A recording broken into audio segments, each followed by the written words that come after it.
त्यामुळे पुन्हा एकदा महाराष्ट्रातील कायदा सुव्यवस्था आणि गृह विभाग सगळ्याच यंत्रणांवर प्रश्नचिन्ह उपस्थित होते. काल रात्री या राज्याचे माजी मंत्री जे अनेक वर्ष आमदार सुद्धा होते, जे काँग्रेस पक्षाचेही प्रदीर्घ काळ नेते राहिले, असे बाबा सिद्दीकी यांची हत्या झाली वांद्र्यात. त्यांना सुरक्षा व्यवस्था होती, काहीतरी वाय दर्जाची वगैरे, आणि त्यांच्या सभोवती अनेक माणसं होती. ते एका कार्यक्रमातून बाहेर पडले होते आणि त्यांना येऊन मारेकऱ्यांनी गोळ्या घातल्या. महाराष्ट्राच्या राजधानीत मुंबईत ज्या पद्धतीने हत्यांचं सत्र सुरू आहे, त्या हत्या आता राजकीय नेत्यांपर्यंत पोहोचल्या, माजी मंत्र्यांपर्यंत पोहोचल्या, आमदारांपर्यंत पोहोचल्या.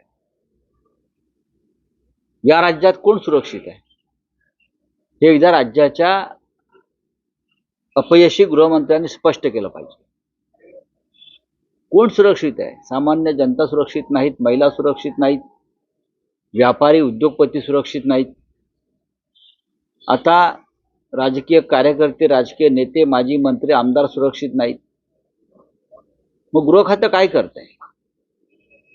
या राज्याचे गृहमंत्री हरियाणात निवडणुका जिंकल्या म्हणून इथे पेढे वाटतात. पेढे खा तुम्ही, पण राज्याची जनतेच्या समोर दिवसाढवळा रक्तपात, हिंसाचार सुरू आहे, दहशत सुरू आहे, खंडणी सत्र सुरू आहे. अशा वेळेला राज्याच्या गृहमंत्र्यांची काय जबाबदारी आहे की नाही? तुरुंगामध्ये मारामाऱ्या सुरू आहेत, दंगली सुरू आहेत. या महाराष्ट्राच्या इतिहासातला सगळ्यात अपयशी, निष्क्रिय असे हे गृहमंत्री आहेत. आतापर्यंत आम्ही गृहमंत्र्यांचा राजीनामा मागत होतो. गृहमंत्री राजीनामा द्या. आता गृहमंत्र्यांना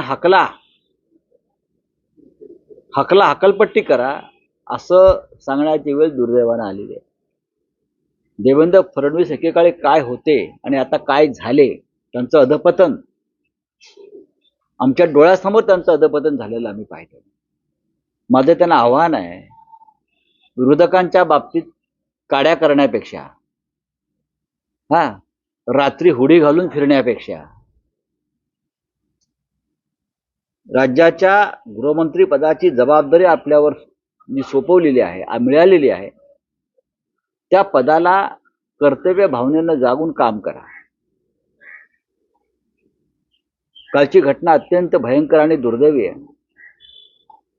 आमच्यासारखे राजकीय पक्षाचे कार्यकर्ते यांची तर पूर्ण सुरक्षा व्यवस्था काढून घेतली आहे. त्याची आम्हाला चिंता नाही, हे सूडबुद्धीचं राजकारण आहे. पण बाबा सिद्दीकी हे तुमच्याच आघाडीमध्ये सामील असताना, त्यांना सुरक्षा व्यवस्था असताना त्यांना मारण्यात आलं. त्यामागची कारणं काय आहेत ती भविष्यात येतील. पण हत्या झाली बरं का, मुंबईत झाली, भर वस्तीत झाली. ह्याच्यावरती गृहमंत्री यांनी नुसते खुलासे करत बसू नये. त्यांना जर स्वतःला या संदर्भात काही खंत वाटत असेल, खेद वाटत असेल, त्यांनी राजीनामा द्यावाच. नाहीतर राज्यपालांनी त्यांचा राजीनामा मागावा. वेगवेगळी कारणं जी समोर येत आहेत, त्यापैकी 2 मारेकऱ्यांना पकडलेलं आहे ते बिश्नोई गँगशी संबंधित आहेत असं म्हटलं जातंय. मला असं आहे की हा पोलीस तपासाचा भाग आहे. पण राज्यातल्या पोलीस व्यवस्था जी आहे आमच्या मुंबईसारख्या शहरातली, ही सुद्धा एकनाथ शिंदे वगैरे जे लोक आहेत मुख्यमंत्री, त्यांच्या टोळीत जे पोलीस लोक होते, तुम्ही जर काल यादी पाहिली असेल की जिथे IPS दर्जाच्या पोलीस अधिकाऱ्यांची नेमणूक होणं आवश्यक आहे मुंबई अत्यंत संवेदनशील भाग आहे. तिथे ठाण्यात एकनाथ शिंदे यांच्या बॅगा उचलणारे, हुजरीगिरी करणारे, एकनाथ शिंदे यांचे शूटर म्हणून काम करणाऱ्या पोलीस अधिकाऱ्यांना उपायुक्तपदी अनेक ठिकाणी मुंबईत आणलेलं आहे. मुंबई पोलीस दलात किंवा अन्यत्र पोलीस अधीक्षकापासून DYSP पर्यंत खालपर्यंत नेमणुकांसाठी टेंडर निघालेले आहेत आणि हे टेंडर वर्षा बंगल्यावर किंवा मंत्रालयाच्या 6व्या मजल्यावरून ही टेंडर भरली जातात आणि उघडली जातात. अशा पोलीस खात्यातल्या या परिस्थितीमध्ये जनतेनं कायदा आणि सुव्यवस्था आणि आपल्या जीविताचं रक्षण याबाबत शाश्वती बाळगणं म्हणजे फार गंभीर गोष्ट आहे. पोलिसांच्या नेमणुकात वरिष्ठांच्या ज्या पद्धतीनं भ्रष्टाचार सुरू आहे, राजकीय फायद्यासाठी पोलिसांचा वापर केला जातो, खंडण्या गोळा करण्यासाठी पोलिसांचा वापर केला जातो, त्याच्यामुळे ह्या अशा हत्या होणारच.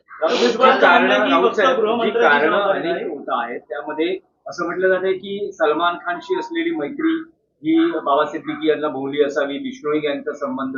याचाच अर्थ असा आहे, प्रश्न SRAचा असेल, प्रश्न SRAचा असेल किंवा तुम्ही सांगता तो अन्य काही फिल्मी नेत्यांच्या ऍक्टर्सच्या मैत्रीचा असेल, पण हत्या झाली आहे मुंबईत ना, म्हणजे तुम्ही लॉ अँड ऑर्डर कायदा सुव्यवस्था राखण्यात पूर्णपणे अपयशी आहात.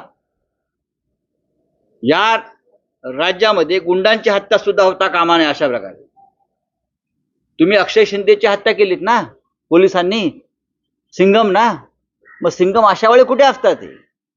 हे जे 3 सिंगम महाराष्ट्राला लाभलेले आहेत, एक मुख्य सिंगम, 2 डेप्युटी सिंगम, मग हे 3 सिंगम दिवसा डवळ्या हत्या बलात्कार असताना कुठे असतात? एका अक्षय शिंदेला तुम्ही मारलत आणि स्वतःला सिंगम म्हणून घोषित केलं. आता तुम्हाला काय राष्ट्रपतींनी परमवीर चक्र द्यायचं का?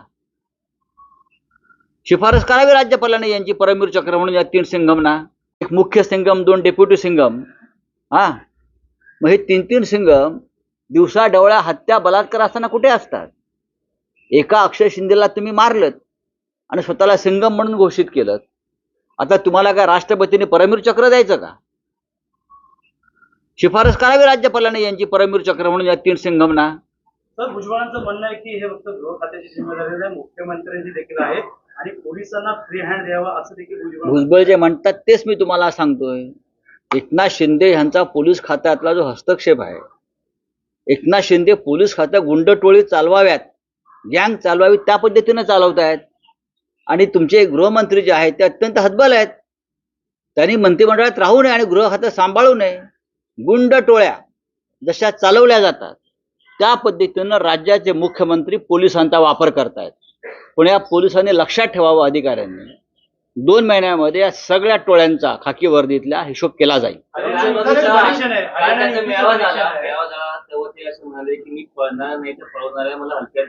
हो, ते सुरतला पळालेच ना. असं आहे की जे सुरतला पळाले, सुरतवरून गुवाहाटीला पळाले, गुवाहाटीमधून गोव्याला पळाले आणि पोलीस बंदोबस्तामध्ये मुंबईत आले. काय सांगताय मला तुम्ही? तुम्हाला सध्या अमित शहा आणि मोदी पळवतायत हंटर घेऊन, तुम्ही पळताय. चोर पोलीस खेळ चालू आहे त्यांचा, पाठवून ते फटकवतायत त्यांना. बरोबर आहे, ते काय पळवणार आम्हाला महाराष्ट्रात? त्यांना महाराष्ट्र पळवेल 2 महिन्यात.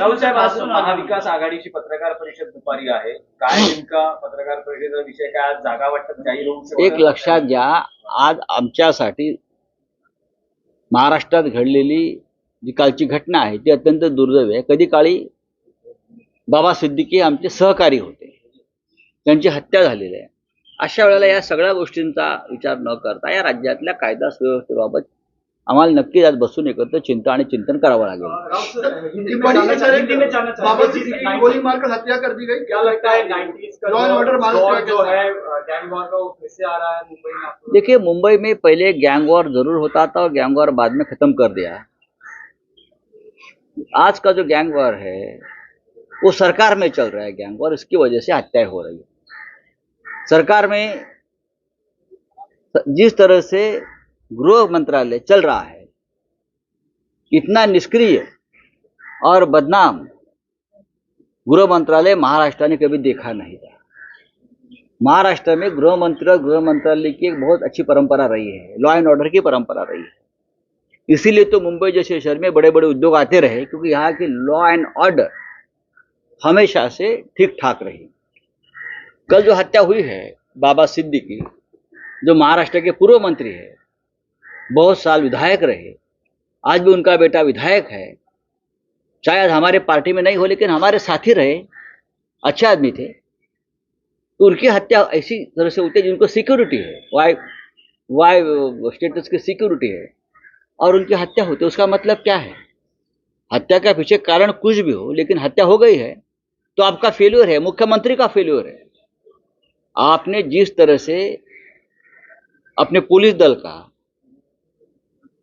गुनेगारीकरण किया है, आपके स्वार्थ के लिए, कलेक्शन के लिए, हाँ, पुलिस का इस्तेमाल जिस तरह से होता है, तो ये उसका नतीजा है कि कानून का डर नहीं रहा, पुलिस का डर नहीं रहा। दिन दहाड़े कभी भी पब्लिक प्लेस पर हत्याएं होती जा रही है। उसमें आप राजनीतिक कार्यकर्ता, राजनीतिक नेता, मंत्री, विधायक भी नहीं छूट रहे। राउत साहब, ऐसे कहा जा रहा है कि सलमान खान से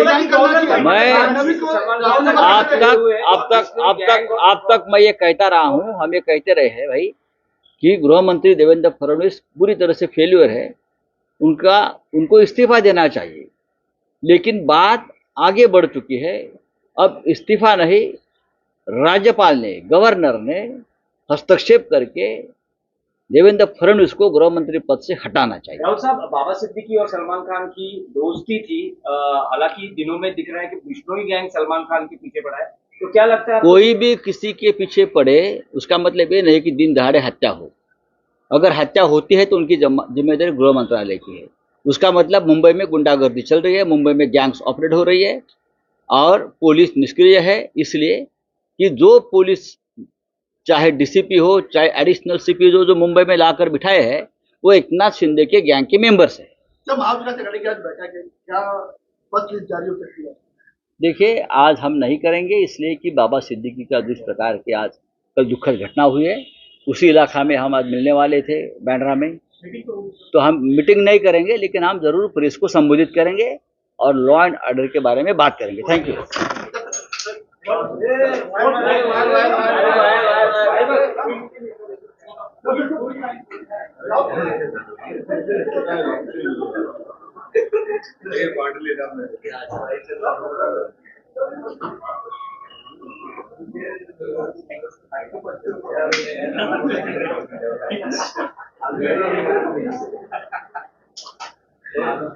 Thank you.